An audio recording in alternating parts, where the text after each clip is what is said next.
시간이 되었습니다. 다 함께 자리에서 일어나 주시기 바랍니다. 다 함께 묵상 기도드림으로써 하나님께 예배 올리겠습니다.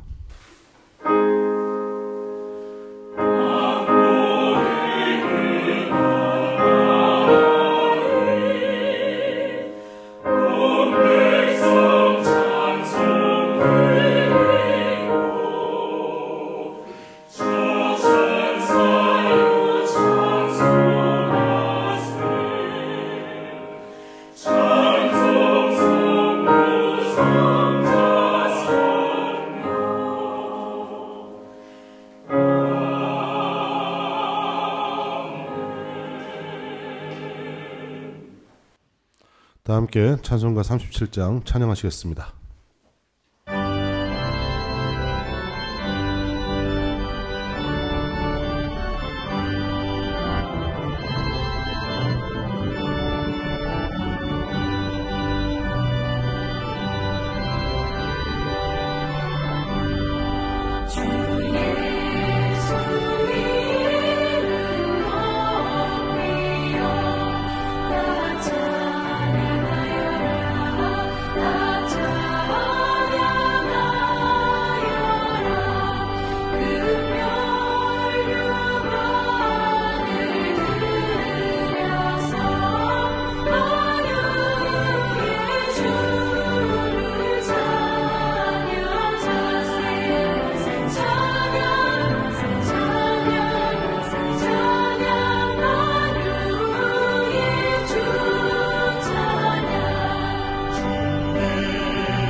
다 함께 교동문 67문 하시겠습니다.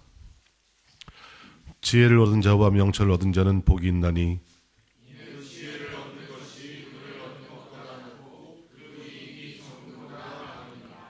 지혜는 진주보다 귀하니 내가 사모하는 모든 것으로도 이에 비교할 수 없도다.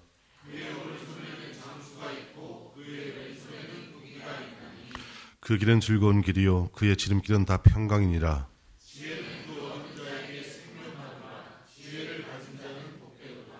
여호와께서는 지혜로 땅에 털을 놓으셨으며 명철로 하늘을 견고히 세우셨고 그의 지식으로 깊은 바다를 갈라지게 하셨으며 공중에서 이슬이 내리게 하셨느니라. 내 아들아 완전한 지혜와 근신을 지키고 이것들이 내 눈앞에서 떠나지 말게 하라.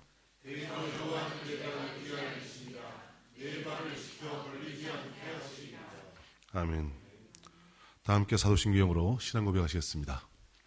전능하사 천지를 만드신 하나님 아버지를 내가 믿사오며 그 외아들 우주 예수 그리스도를 믿사오니 이는 성령으로 잉태하사 동정자 마리아에게 나시고 본디오 빌라도에게 구원을 받으사 십자가에 못 박혀 죽으시고 장사한 지 사흘 만에 죽은 자 가운데서 다시 살아나시며 하늘에 오르사 전능하신 하나님 우편에 앉아 계시다가 저리로서 산자와 죽은 자를 심판하러 오시리라. 성령을 믿사오며 거룩한 공예와 성도가 설득하는 것과 죄를 사하여 주시는 것과 몸이 다시 사는 것과 영원히 사는 것을 믿사옵나이다. 아멘. 다 함께 앉으셔서 찬송가 292장 찬양하시겠습니다.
함께 기도하시겠습니다.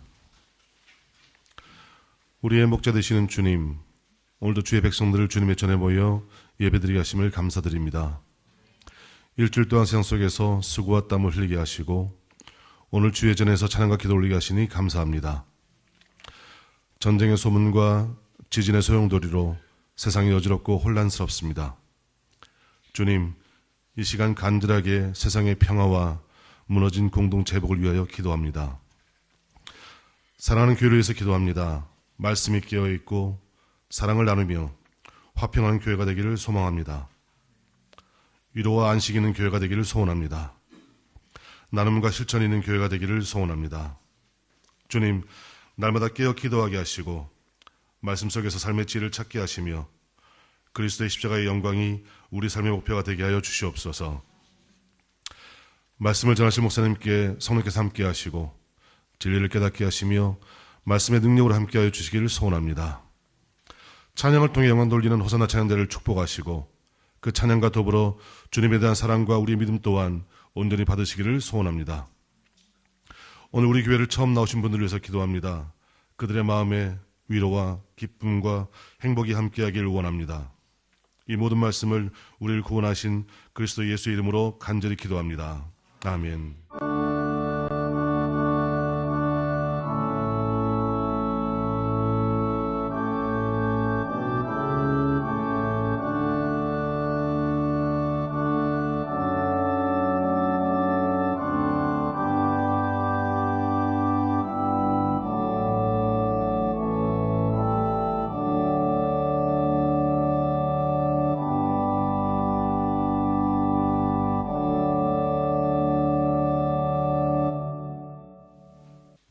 다음은 호산나 성가대 찬양이 있겠습니다.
오늘 하나님의 말씀은 출애굽기 7장 14절로 19절까지입니다. 제가 읽도록 하겠습니다. 여호와께서 모세에게 이르시되 바로의 마음이 완강하여 백성 보내기를 거절하는도다. 아침에 너는 바로에게로 가라. 보라, 그가 물 있는 곳으로 나오리니 너는 나일 강가에 서서 그를 맞으며 그 뱀 되었던 지팡이를 손에 잡고 그에게 이르기를 히브리 사람의 하나님 여호와께서 나를 왕에게 보내어 이르시되 내 백성을 보내라. 그러면 그들이 광야에서 나를 섬길 것이니라 하였으나 이제까지 내가 듣지 아니하도다. 여호와가 이같이 이르노니 내가 이로 말미암아 나를 여호와인 줄 알리라. 볼지어다 내가 내 손의 지팡이로 나일강을 치면 그것이 피로 변하고 나일강의 고기가 죽고 그 물에서는 악취가 나리니 애굽 사람들이 그 강물 마시기를 싫어하리라 하라.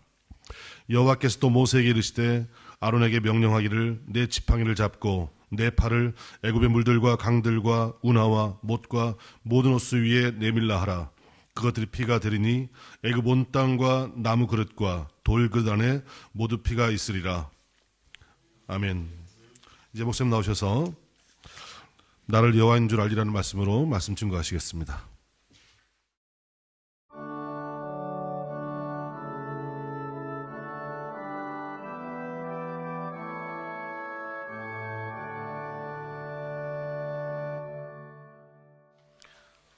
어제 병원에 갈 일이 있어서 신방을 해서 제가 부른 찬양이 오늘 성가대 찬양이었습니다.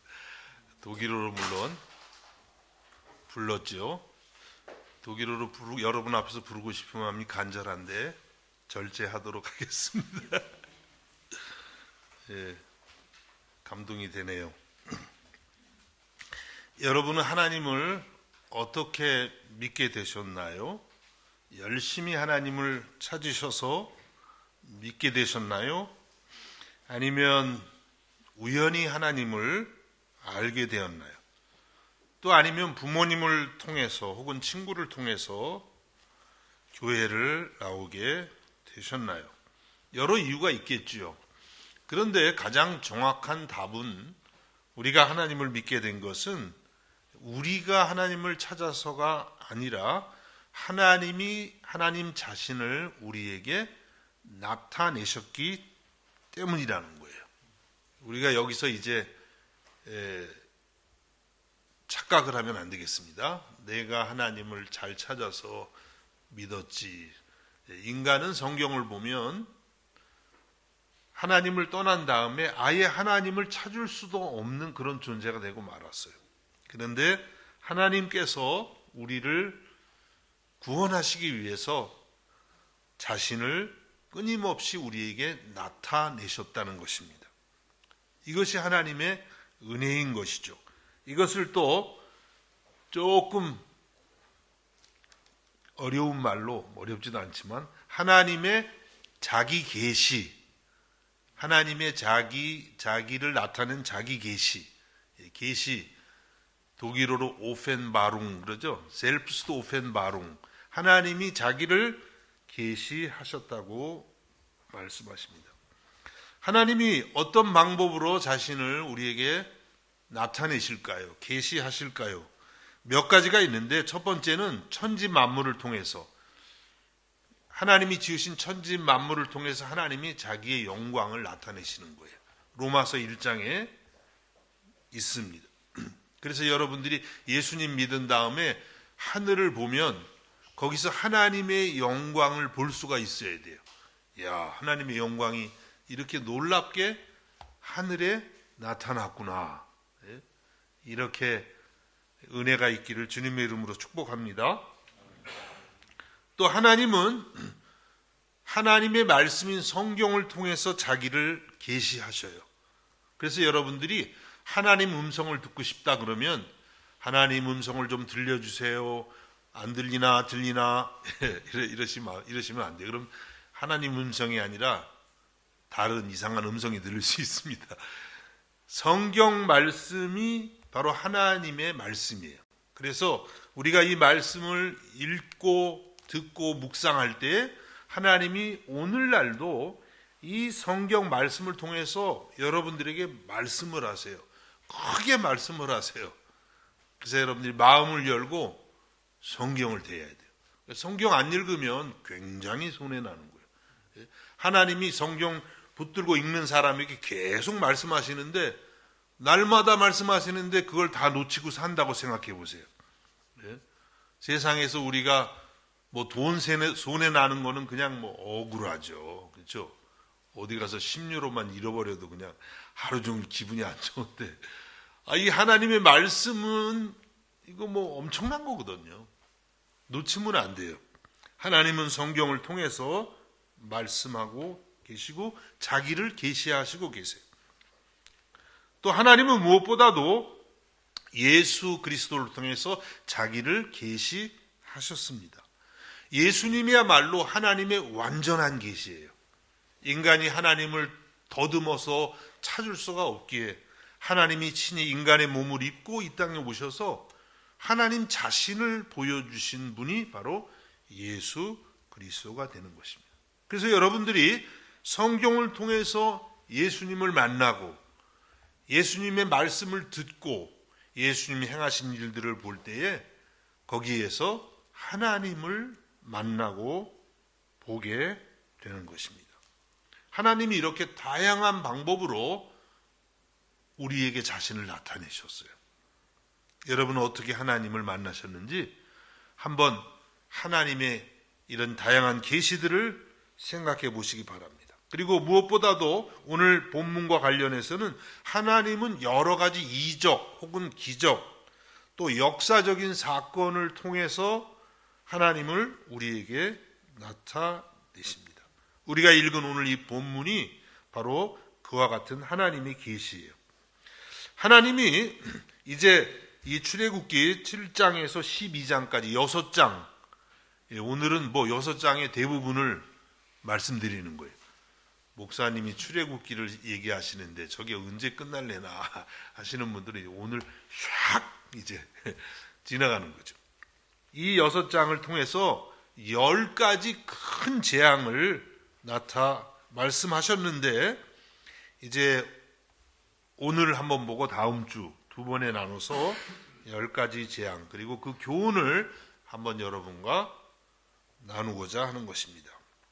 자, 그러면 10가지 재앙을 통해서 하나님이 어떤 것을 나타내셨을까요? 첫 번째는 10가지 재앙은 하나님이 우상 숭배를 심판하시는 내용이에요.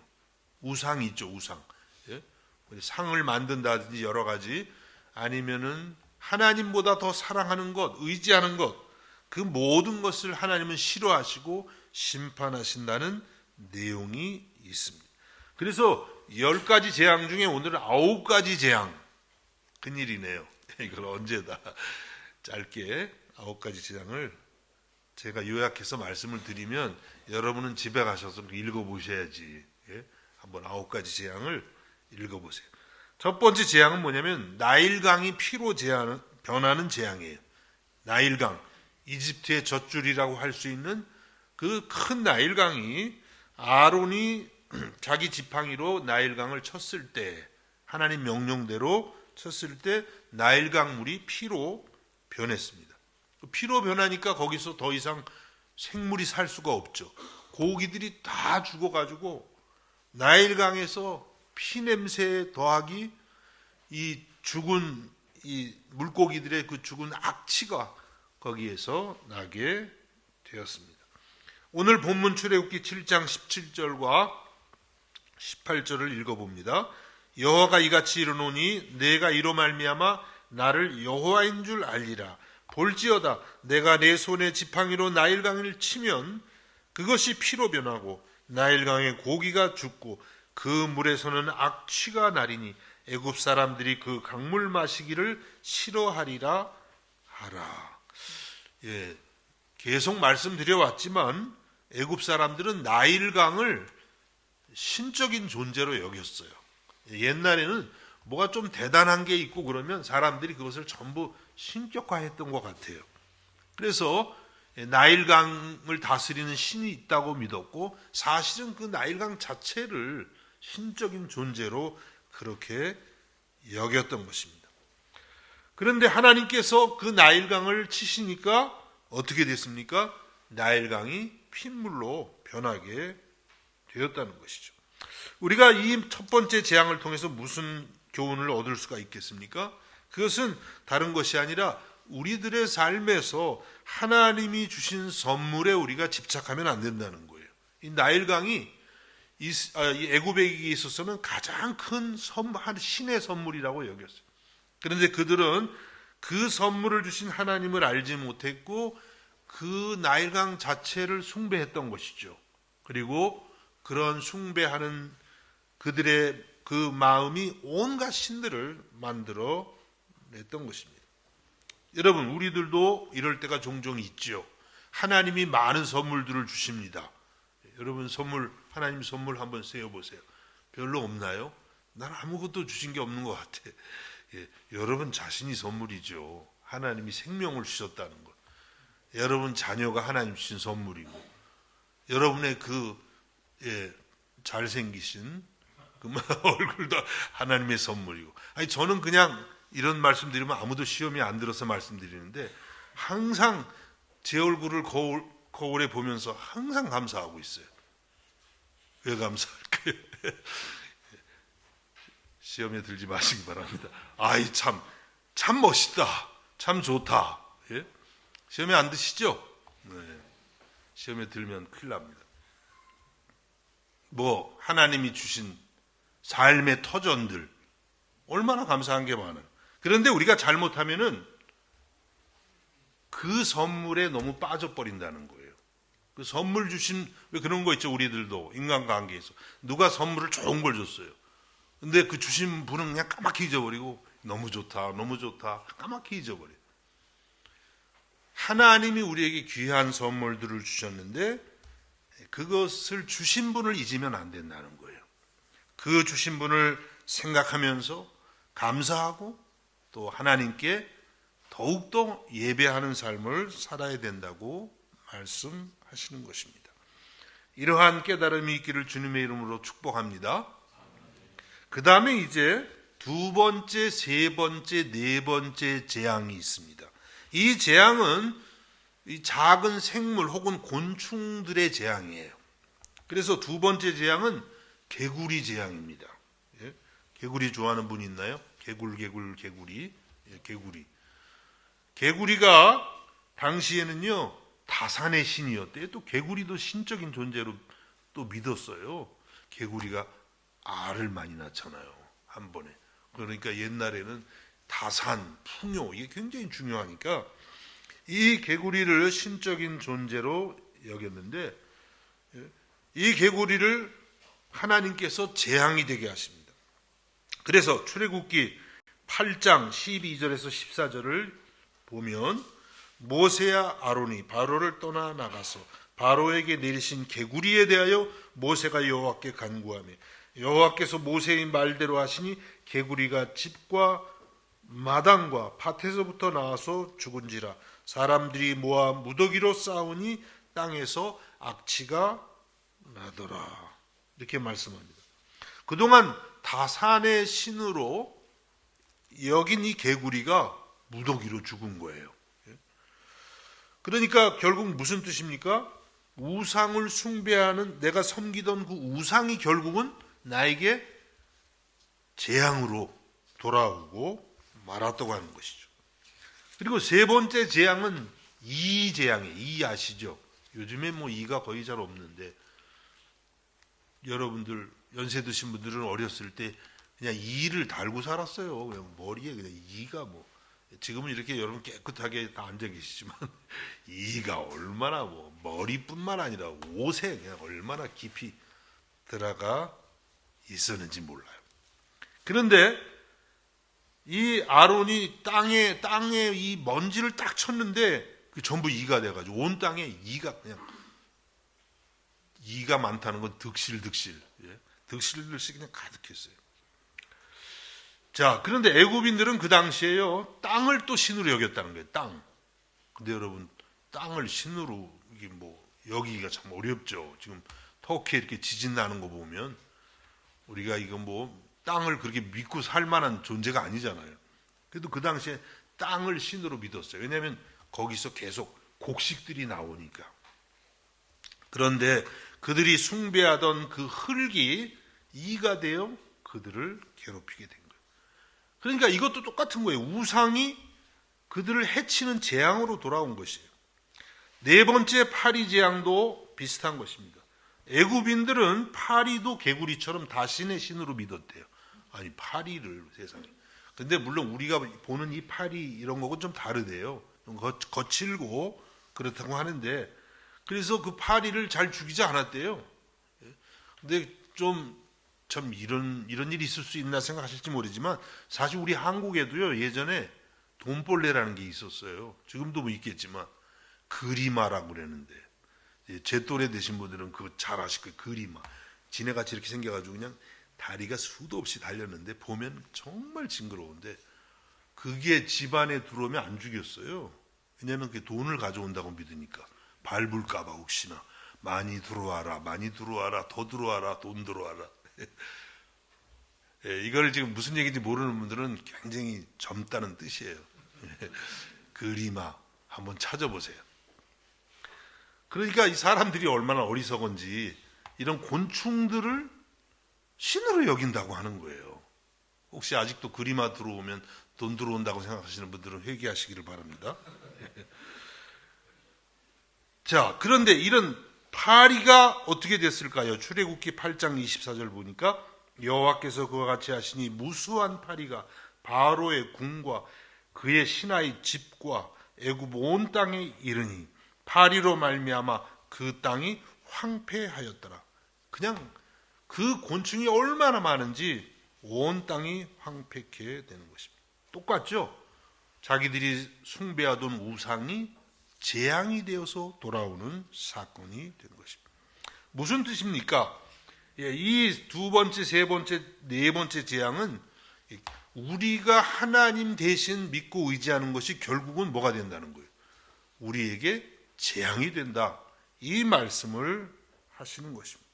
그래서 예를 들면 여러분이 돈을 하나님 대신 의지해요. 물론 우리가 성실히 일해서 돈을 버는 것은 훌륭한 일이지만 그러나 그것을 하나님 대신 의지한다면 결국 돈이 뭐가 돼서 돌아오는 거예요? 재앙이 돼서 돌아온다는 거예요. 사람을 우리가 하나님 대신 의지하면 사람이 재앙이 돼서 돌아옵니다. 인간 재앙 되는 것입니다. 또 술과 마약을 하나님 대신 의지하고 거기서 평안을 찾으려고 하면 술과 마약이 재앙이 돼서 우리를 치는 것입니다. 어떤 취미를 지나치게 좋아해요. 저 같으면 예전에 축구를 얼마나 좋아했는지 말씀드렸죠. 학교 다닐 때 중간고사를 안 보고 월드컵을 봤어요. 그리고 점수가 어떻게 됐겠어요? 그것도 우리나라 경기도 아닌데 축구에 미친 사람이죠. 하나님께 회개하고 얼마나 기도를 했는지 하나님 이 우상을 멀리하게 해주시옵소서. 기도하니까 근데 그 기도도 하는데 얼마나 가슴이 아픈지 그 우상을 버리는 기도를 막 하니까 그게 좀 싫어지더라고요. 지금 그렇게까지 지금도 조금 남아 있어요. 그렇지만 그렇게까지 좋아하지 않죠. 지난번에 얼마 전에 월드컵 했잖아요. 한국 경기 거의 못 봤어요. 그래도 마음이 그렇게 아프진 않더라고요. 여러분, 우리가 어떤 취미가 지나치게 우리가 그것을 의지하고 그것을 하나님보다 더 사랑하게 될 때 그것이 결국 나에게 재앙이 될 수 있다고 하는 것입니다. 여러분, 우리는 이러한 재앙들을 보면서 우리의 우상은 어떤 것인지, 나에게 재앙이 돼서 돌아올 그것을 향해서 내가 계속 숭배하고 달려가고 있지 않은지 깨닫고 하나님 앞에 온전히 돌아올 수 있기를 주님의 이름으로 축복합니다. 또 다섯 번째, 여섯 번째 재앙은요, 질병에 관한 그런 재앙이에요. 다섯 번째 재앙은 애굽의 온 가축이 전염병으로 죽는 그런 재앙입니다. 여섯 번째 재앙은 가축 더하기 사람까지 이제 그때는 악성 종기가 생기는 것이에요. 근데 애굽인들은 그런 신이 또 있었대요. 질병에서 지켜주는 신, 또 병을 치료하는 의술의 신. 그래서 병이 나면 그 신에 가서 비는 것이죠.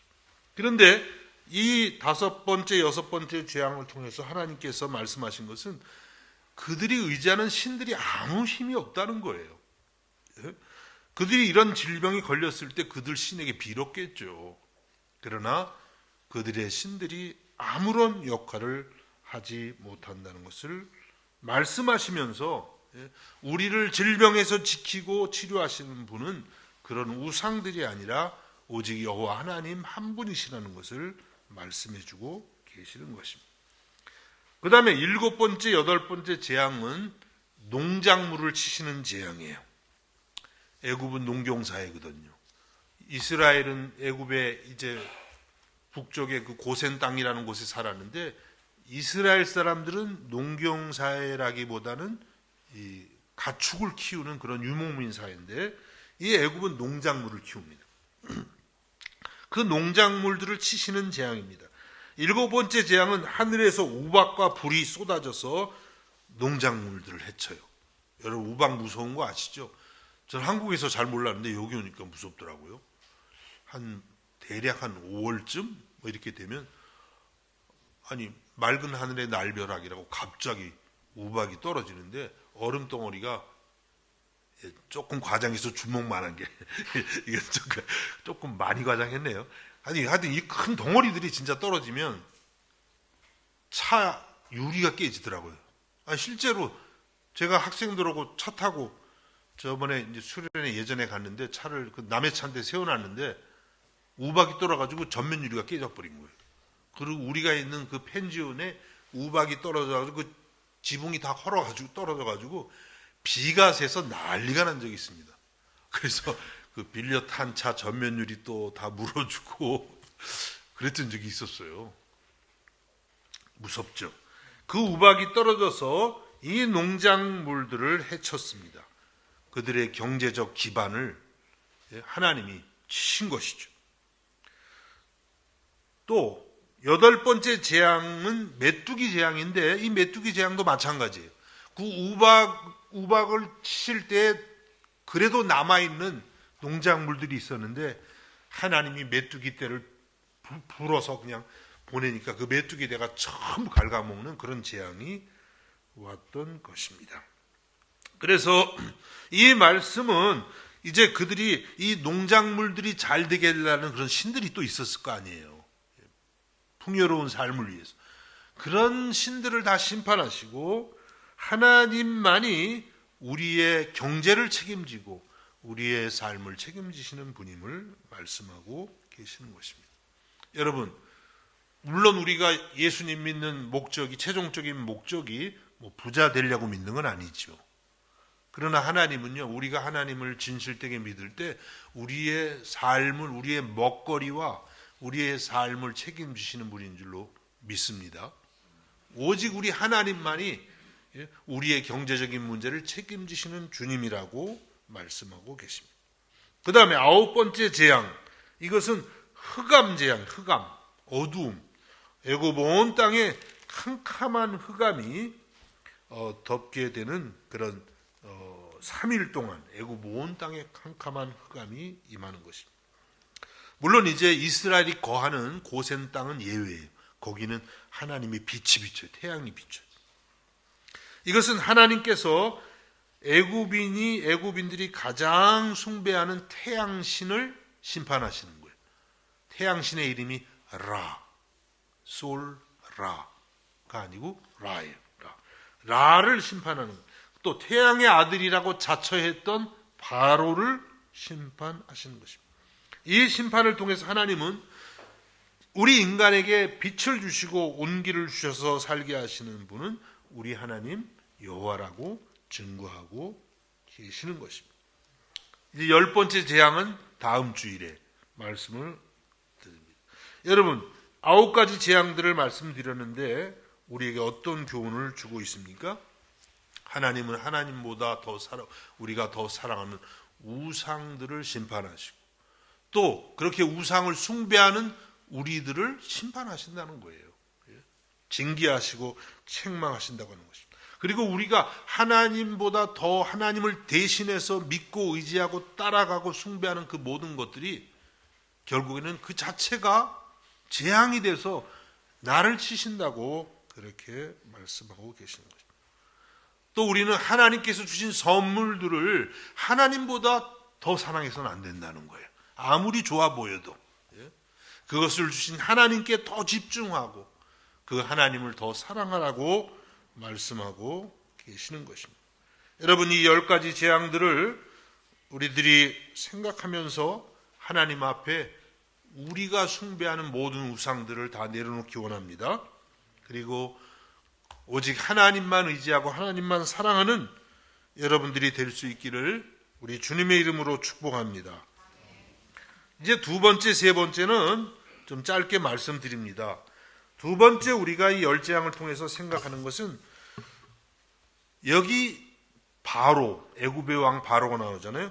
바로를 통해서 우리 안에 있는 죄의 심각성을 보아야만 한다고 하는 것입니다. 여러분, 우리는 이 열 재앙 스토리를 읽으면서 하나님의 능력에 놀라죠. 야, 하나님께서 어떻게 이렇게 놀라운 능력들을 행하실까?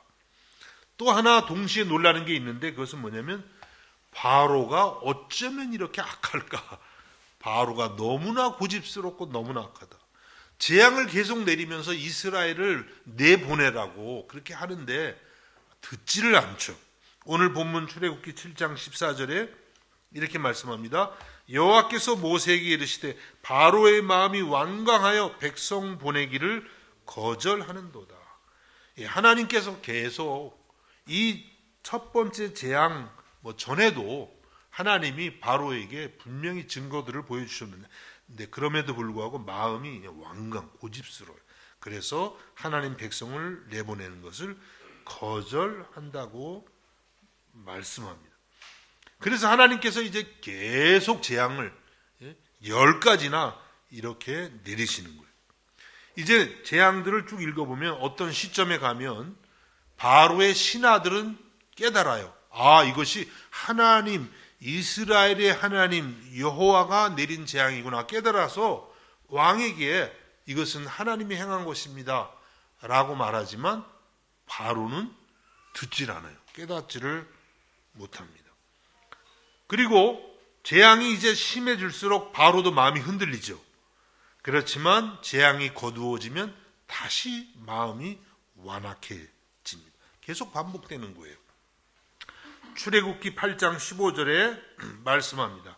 그러나 바로가 숨을 쉴 수 있게 됨을 보았을 때 그의 마음을 완강하게 하여 그들의 말을 듣지 아니하였으니 여호와께서 말씀하신 것과 같더라. 재앙이 모세가 이제 바로를 위해서 기도를 하면 하나님이 재앙을 물러가게 하세요. 그럼 이제 숨이 쉬어지는 거죠. 아이고 살았다. 그러면 어떻게 돼요? 다시 마음이 완악해져요. 예? 그래서 말을 듣지 않는 바로입니다. 근데 결국은 10번째 재앙이 이제 내려오는데 그 10번째 재앙이 하나님께서 애굽의 모든 장자와 가축의 첫 태생들을 다 치시는 거예요. 그 바로의 장자도 이 재앙을 통해서 죽게 되었습니다. 그때서야 바로가 이제 이스라엘을 떠나게 합니다. 그래서 이제 이스라엘이 떠나게 되는데 그러면 바로가 이제 회개하고 돌아왔을까요? 아니요. 그래도 회개하잖아. 대단하죠. 네. 출애굽기 14장 5절에서 7절에 이렇게 말씀합니다. 그 백성이 이스라엘 백성이 도망한 사실이 애굽 왕에게 알려짐에 바로와 그의 신하들이 그 백성에 대하여 마음이 변하여 이르되 우리가 어찌 이같이 하여 이스라엘을 우리를 섬김에서 놓아 보내었는가 하고 바로가 곧 그의 병거를 갖추고 그의 백성을 데리고 갈새 선발된 병거 600대와 애굽의 모든 병거를 동원하니 지휘관들이 다 거느렸더라. 다시 이스라엘을 추격해 가는 거예요. 열재앙을 만났는데 이것이 바로의 완악함, 놀랍죠. 그런데 여러분 여기서 우리가 생각해야 되는 것은 이 바로가 누구예요? 바로가 바로인가요? 이 바로의 이야기는 바로 저와 여러분의 이야기라는 거예요. 우리가 이런 존재라고 하는 것입니다. 우리가 바로 이렇게 하나님 앞에 완악한 존재라는 거예요. 죄를 깨닫지 못하고 수많은 재앙과 이적과 말씀이 있었지만 하나님 앞에 돌아오지 않는 그런 우리 자신을 바로가 보여주고 있는 것입니다. 그래서 여러분 사람에 대해서 인간에 대해서 기대하지 말아야 됩니다. 아니 바로와 동급인 사람들을 의지해봐야 무슨 소용이 있겠어요. 그렇죠? 인간은 그래서 기대하면 할수록 뭐가 돌아오는 거예요? 실망만이 돌아오는 것입니다. 왜냐하면 인간은 이렇게 완악한 존재이기 때문인 것이죠. 전에 잘츠부르크에서 어느 어린 여학생이 아주 어려서 유학하러 왔는데 입학 시험이 안 되는 거예요. 계속 안 되는 거예요. 그래서 이제 너무너무 실망해서 샀던 악기들 뭐 다 이제 팔아버리고 막 떠나려고 하는데 제가 너무 안 됐어서 저 학생이 저대로 가면은 안 되겠다. 그래서 어떻게든지 한번 좀 합격을 시킬 수 없을까 해가지고 학교에 높은 사람을 찾아갔어요. 주변에서 오해하더라고요. 목사님이 저 신자 하나 잡으려고 저렇게 한다고 또 그런 말도 조금 있더라고요. 그래서 그러거나 말거나 목회 그만하면 그만하지. 이건 해야 되겠다. 그리고 이제 죄송합니다. 이렇게 좀 정치를 한 거죠. 어떻게 보면. 그래가지고 찾아가서 단판을 냈죠. 그래 어떻게 됐을까요? 합격했어요. 굉장히 아주 극비. 극비를 지금 다 토로하는 것이죠. 근데 그때 그 아빠가 이제 교회 다니는 사람이 아니었어요. 한국에 있는데 내 그 자녀가 입학이 되면 자기가 평생 교회 나가겠다고 그러더라고요. 그 우리 집사람이 아내가 내 얘기를 듣고 좋아하더라고요. 그래서 내가 뭐라고 했을까요? 교회 안 나가 절대로. 아유 우리 아내가요. 저를 아주 믿음이 없는 사람처럼 보는 것 같더라고요. 그분이 어떻게 됐을까요? 교회? 당연히 안 나갔죠. 사람이 웬만큼 그렇게 기적을 본다고 그렇게 하나님께 돌아오는 게 아니에요. 여러분 예수 믿는 게 굉장한 기적이 뭐 여러분 그 뜻으로 될 것 같아요? 안 됩니다. 하나님의 은혜로 여러분이 이렇게 하나님 앞에 나오겠는 줄로 믿으시기 바랍니다. 그런데 그분이 중병이 들었어요. 나중에 중병이 들었는데 돌아가시기 전에 예수님을 믿었어요. 그리고 아주 평안한 모습으로 주님 앞에 가긴 갔어요. 그것만 해도 감사하죠. 예? 교회를 뭐 건강했을 때는 못 다니셨지만은 어쨌든 그래도 예수 그리스도를 믿게 됐으니까 얼마나 그것만 해도 감사합니까? 여러분, 우리가 하나님을 믿은 것이 정말 설명할 수 없는 하나님의 은혜인 줄로 믿습니다. 그래서 우리는 사람들에 대해서 너무 지나치게 기대해도 안 되고 내 자신도 기대할 게 없는 존재예요. 이사야서 64장 6절에는 이렇게 말씀합니다. 무릇 우리는 다 부정한 자 같아서 우리의 의는 다 더러운 옷 같으며 우리는 다 잎사귀같이 시들므로 우리의 죄악이 바람같이 우리를 몰아가나이다. 어떻게 말씀하냐면 우리 인간의 의는 더러운 옷 같다는 거예요. 이게 원래 원어를 보면 더러운 걸레 이렇게 돼 있어요. 그게 뭐예요? 우리 죄가 아니라 우리의 의. 우리가 의롭다고 생각할 때에도 우리 인간은 어떤 존재냐면 더러운 옷과 같은 그런 존재다. 그럼 우리 죄는 얼마나 더럽겠어요? 그것이 바로 인간의 모습입니다. 또 예레미야서 2장 22절에 이렇게 말씀합니다.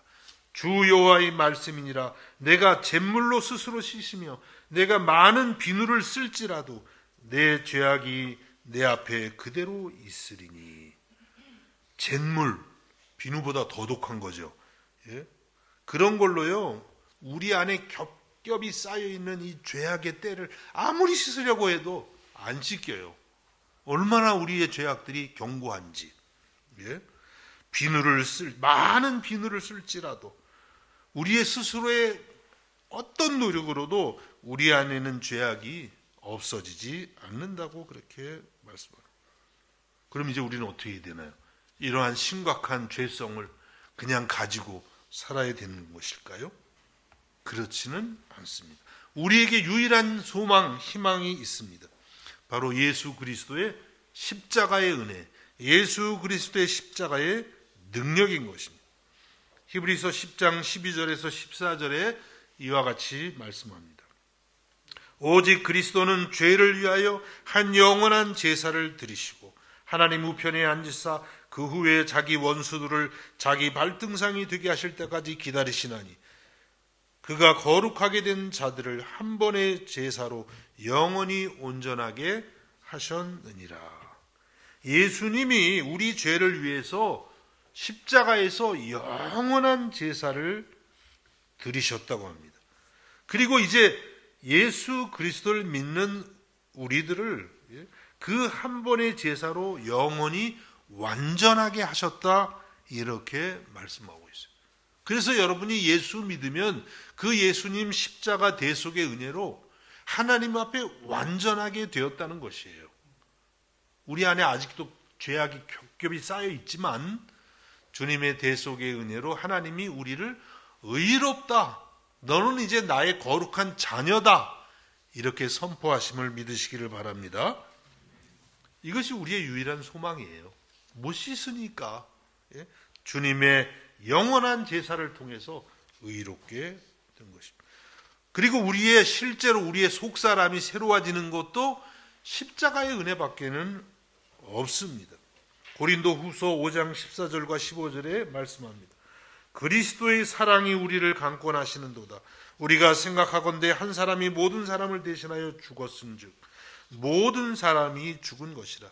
그가 모든 사람을 대신하여 죽으심은 살아있는 자들로 하여금 다시는 그들 자신을 위하여 살지 않고 오직 그들을 대신하여 죽었다가 다시 살아나신 이를 위하여 살게 하려 함이라. 이 말씀을 요약하면 예수님의 십자가 사랑을 경험하면 누구나 주님을 사랑할 수밖에 없게 된다는 거예요.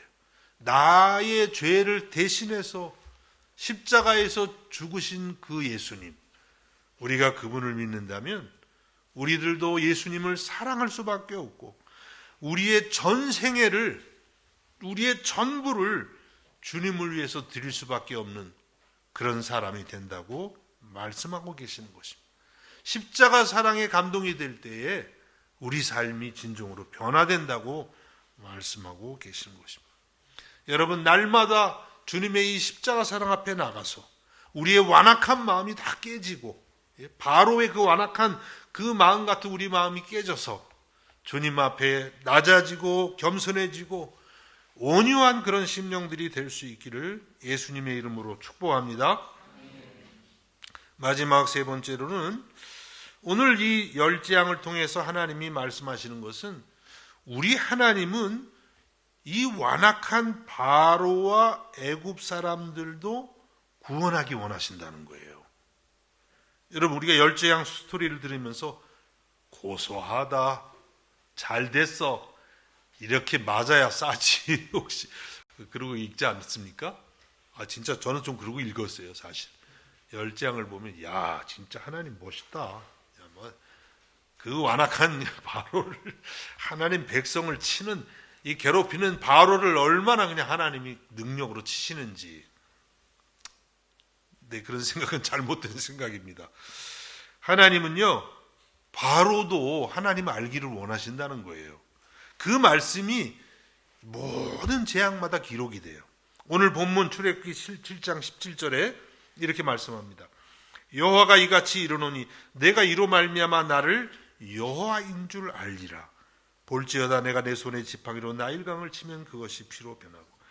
내가 이로 이 내가가 누구냐면 바로를 말하는 거예요. 바로가 이러한 재앙을 통해서 하나님을 알게 하고자 하신다.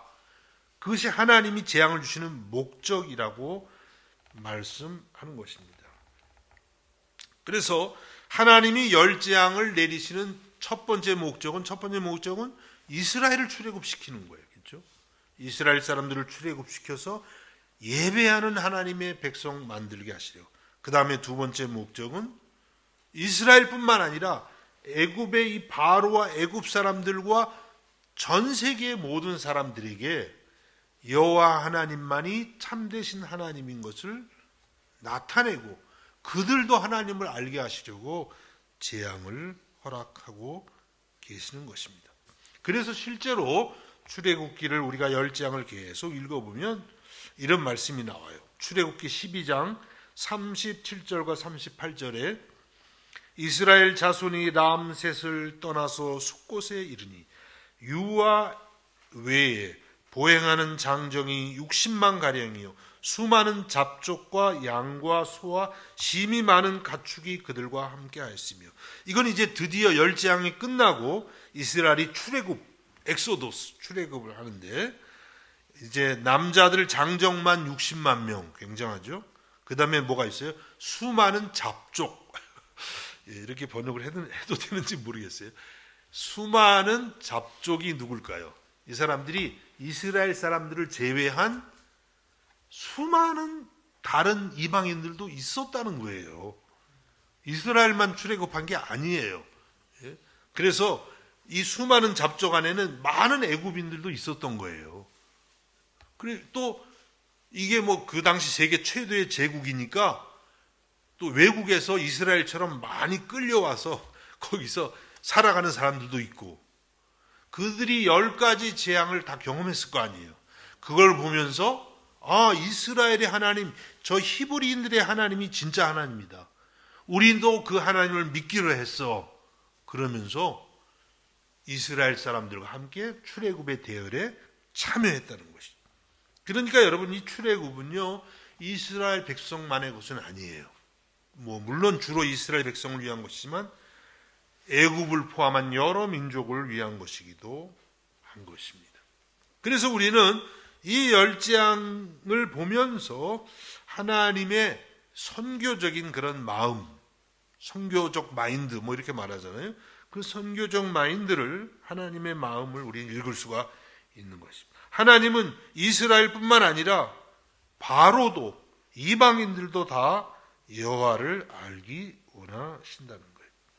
여러분이 가정이지만 만일 이 바로가 열재앙을 경험하면서 한 6째, 7째쯤 돼가지고 만일 진실되게 회개했다면 어떻게 됐을까요? 당연히 구원을 얻죠. 더 이상 재앙이 안 내리겠죠. 만일에 바로가 네 모세님, 제가 잘못했습니다. 이제 여호와 하나님만이 진실된 하나님인 것을 알았습니다. 회개합니다. 당신들은 이제 애굽을 떠나서 여호와 하나님 말씀하시는 대로 광야에 나가서 예배를 드리십시오. 저도 회개하고 이제 앞으로 여호와 하나님만을 예배하는 사람이 되겠습니다. 얼마나 아름다운 스토리겠어요. 물론 그렇게 안 됐지만은, 그렇게 됐다면 바로도 당연히 구원을 얻게 되겠죠. 하나님이 재앙을 내리시는데 한 가지, 두 가지도 아니고 10개나 내리셨어요. 왜 이렇게 10개나 내리셨을까? 말씀드린 것처럼 첫 번째는 애굽인들이 의지하는 모든 우상을 다 치시는 거예요. 그렇죠? 다 심판하시는. 또 다른 하나는 뭐냐면 이 계속되는 재앙을 통해서 그들에게 회개의 기회를 주시는 것 아니겠습니까? 첫 번째 안 되면 두 번째, 두 번째 안 되면 세 번째, 10번째라도 회개했다면 좋았을 텐데 하나님이 계속 회개의 기회를 주시는 것이죠.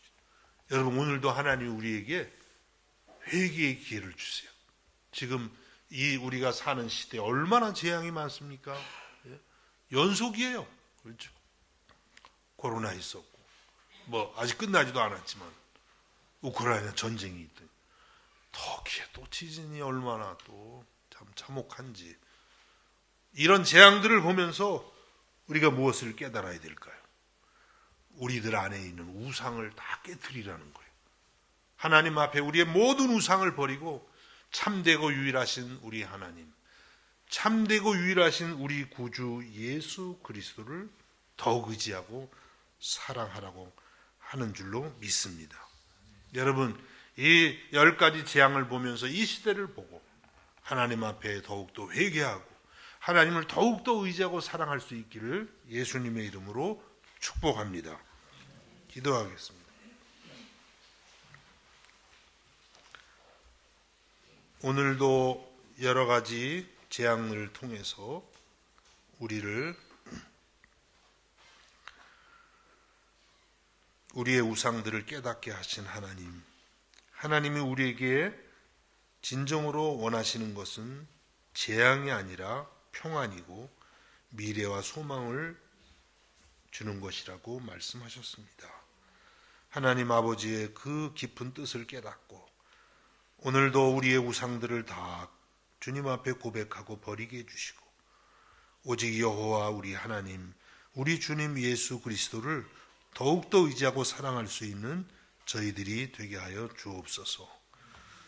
행여나 우리들이 하나님이 주신 선물을 주신 그 하나님보다 더 의지하고 사랑하는 것은 아닌지요. 하나님 깨닫게 해주시고 모든 것을 주셔서 누리게 하시는 우리 하나님만 사랑하게 하여 주옵소서. 예수님의 이름으로 기도하옵나이다. 아멘. 찬송가 304장을 찬양하시겠습니다.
기도하시겠습니다. 하나님 아버지, 우리에게 많은 선물들을 주셔서 누리게 하셔서 감사드립니다. 무엇보다도 아들 예수 그리스도까지 우리에게 주셔서 영생을 얻게 해주셔서 감사드립니다. 이 모든 은혜와 하나님의 선물들을 감사하는 마음으로 오늘도 주 앞에 나와 예배드립니다. 우리의 마음 정성을 아버지 앞에 드립니다. 이 모든 것을 받아 주시옵고 우리의 마음에 주님을 사랑하는 마음 더해 주시고 한 주간도 세상 속에서 살아갈 때에 늘 이 모든 것을 주시는 우리 하나님께 집중하고 하나님을 사랑하고 감사하고 경배하는 저희의 삶이 되게 하여 주시옵소서. 예수님의 이름으로 기도하옵나이다. 아멘. 자리에서 일어나셔서 635장 주기도문을 찬양하겠습니다.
지금은 우리 주 예수 그리스도의 은혜와 하나님 우리 아버지의 무한하신 사랑하심과 성령의 감화, 감동, 위로하심과 교통하심의 역사가 이 시간 아버지 앞에 나와 예배하는 사랑하는 성도들 머리 위에 저들의 가정과 학업과 생업 가운데에 이제로부터 영원까지 함께 하시기를 간절히 축원하옵나이다.